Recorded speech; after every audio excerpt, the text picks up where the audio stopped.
Hello, you got Mr. and Mrs. Smith. And right now, we just want to give you 10 things, 10 that everyone should know about money. And we're going to keep this short and sweet. Number one, and it seems like this would be an obvious one, but still got to put it out there because it is important.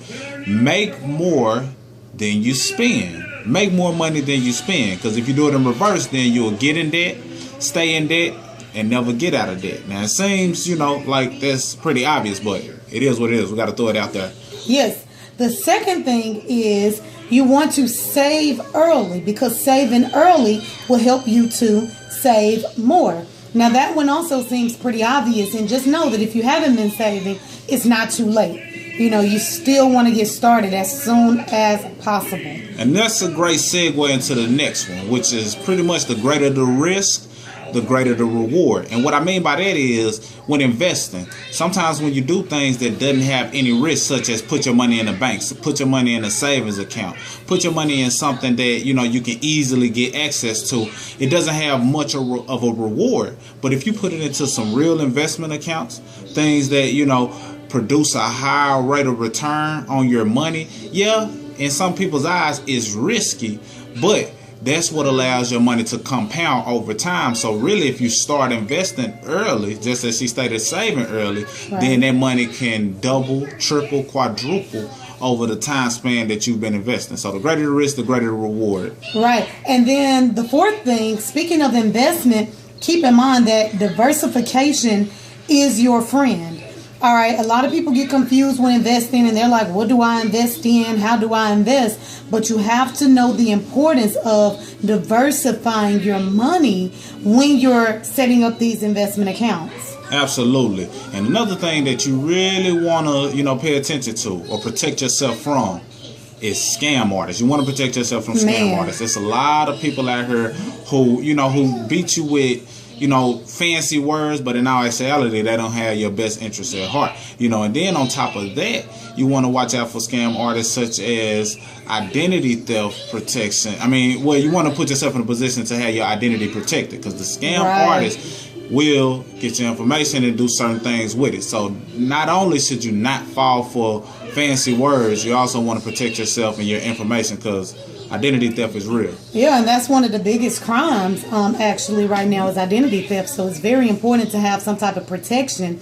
All right, then another thing, you want to minimize your taxes. This is number 6. All right, now a lot of people get confused with taxes, and when you get to talking about taxes, they think instantly we're talking about tax evasion. No, there are ways that you can legally, ethically, and morally reduce your taxes. Okay, you have to get familiar with the tax game, because taxes are actually taking 1/3 of your income. So you have to know what you can do to legally lower your taxes. Is very, very, very important. Absolutely. The wealthy do it every day, all day, and that's how they keep more of the money that they make. And you have to understand that taxes is really your number one expense. It's not some of the things you think you may be spending too much money on as it relates to eating and going out. It's taxes. So on top of that, you want to number 7. Number 7, you want to automate your savings. Automate your savings. So that means that you have some money already being distributed before you see it, because it's something about that money that you don't get to touch that really forces you or puts you in a position to let it grow. Kind of like taxes. You don't touch it, so in your eyes you don't miss it, but it's really hurting you. But if you automate your savings the same way, you can build a savings fund, and then the same goes for automating your investments. Because when you do that, because that's one thing that I highly love about, investment that we have that's automated, because it's like we don't miss it. It just keeps pouring in, keeps growing. Automate your savings. And automating your savings, you should be able to do that with your local bank or credit union or, whoever you use. That should be very, very easy to set up. For me, it was just a matter of going into the bank, telling them how much I wanted taken out, how often I wanted it taken out, and where I wanted it. So automating the savings was extremely, extremely easy for me to do. Another thing is minimizing your debt.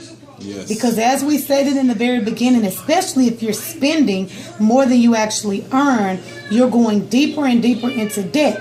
But this is the thing about debt. it's not too late for you to start paying your debt off. Think about some of the things that we're telling you. We're telling you about minimizing your taxes. We're telling you about automating your savings, how you can make money through investments. Use some of this additional income just with having this knowledge to bring more money into your household to start eliminating your debt. Okay, it's very important. You don't want to pass down debt for generations to come. No, you want to pass down wealth. So it's very important for you to start minimizing your debt, being disciplined, and doing that at a rapid pace. Number 9. And this is a good connection to what she just said, because debt is a direct correlation to your credit. So, that being said, you want to trace your credit. Yep. Trace your credit.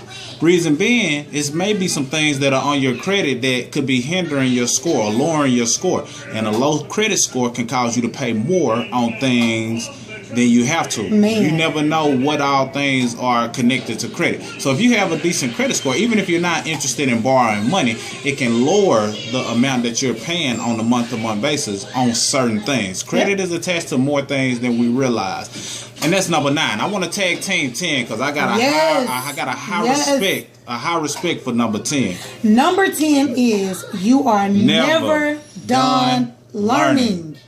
Never done learning. Quit thinking you know it all, because you don't. Finances is one of those things that's ongoing. We are consistently sharpening our skills on finances, you guys, so that not only can we become educated, but we are adamant about educating the masses, whether it's family, friends, Facebook friends, strangers on the street.